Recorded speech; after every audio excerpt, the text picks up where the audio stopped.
याद है वो बयान? संजू सैमसन 21 बार भी 0 पर आउट हो फिर भी मौका मिलेगा, यह बात खुद गौतम गंभीर ने कही थी। लेकिन आज हकीकत देखिए, संजू सैमसन ड्रेसिंग रूम में पानी पिला रहे और दूसरी तरफ शुभमन गिल को 520 दिन हो गए, एक भी ढंग का 50 नहीं। सवाल यह नहीं कि किसे सपोर्ट कर रहे हो, सवाल यह है कि परफॉर्मेंस की कीमत क्या है। क्या टीम इंडिया में अब फॉर्म से ज्यादा नाम चलता है? क्या गिल को बेइंतहा मौके और संजू को सिर्फ बेंच? क्रिकेट फैंस का सब्र भी एक दिन खत्म होता है दोस्त। क्या शुभमन गिल को T20 के लायक नहीं है? सवाल बड़ा है और सवाल कड़वा भी, पर सच यही है कि टीम इंडिया में कुछ खिलाड़ी फॉर्म से नहीं टैग से खेल रहे हैं। क्या शुभमन गिल और सूर्य कुमार यादव अभी कैप्टेंसी वाइस कैप्टेंसी कोटा पर टीम में है? क्योंकि अगर सिलेक्शन मेरिट पर हो तो तस्वीर कुछ और ही होती। किसी को अच्छा लगे या बुरा, पर सच बोलना जरूरी है। और सच यह है कि एक 140 करोड़ की आबादी वाले देश में लाखों लड़के हर दिन सपने देखते हैं टीम इंडिया की ही कैप पहनने का सपना। लेकिन हकीकत, कुछ खिलाड़ियों को 5, 10, 15, 20 मौके मिलते हैं और कुछ को एक मौका भी नसीब नहीं होता।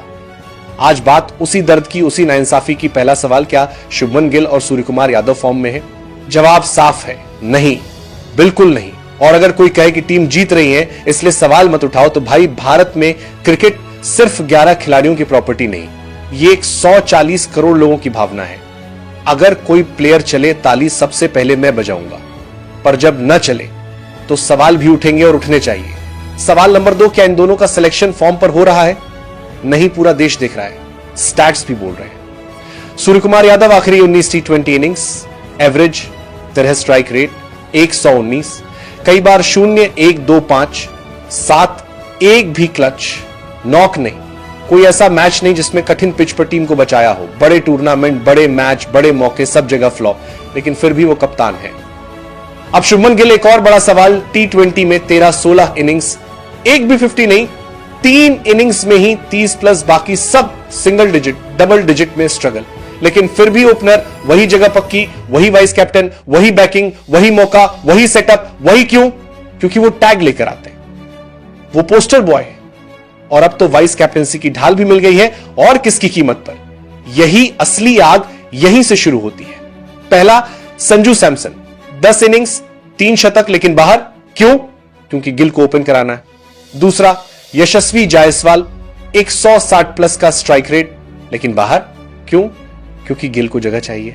तीसरा, ऋतुराज गायकवाड़ ऑस्ट्रेलिया के खिलाफ शतक, दुनिया की टॉप 10 T20 रैंकिंग में थे, लेकिन बाहर क्यों? क्योंकि गिल से ऊपर कोई नहीं। क्या यह नाइंसाफी नहीं है? जिसने संजू के लिए लड़ाई की कभी ट्वीट किए थे।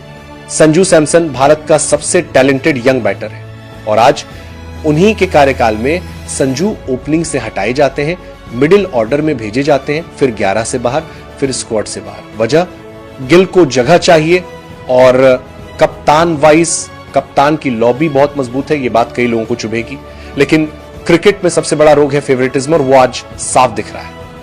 अब आते हैं वास्तविक सवाल पर, क्या ये दोनों कोटे से खेल रहे हैं?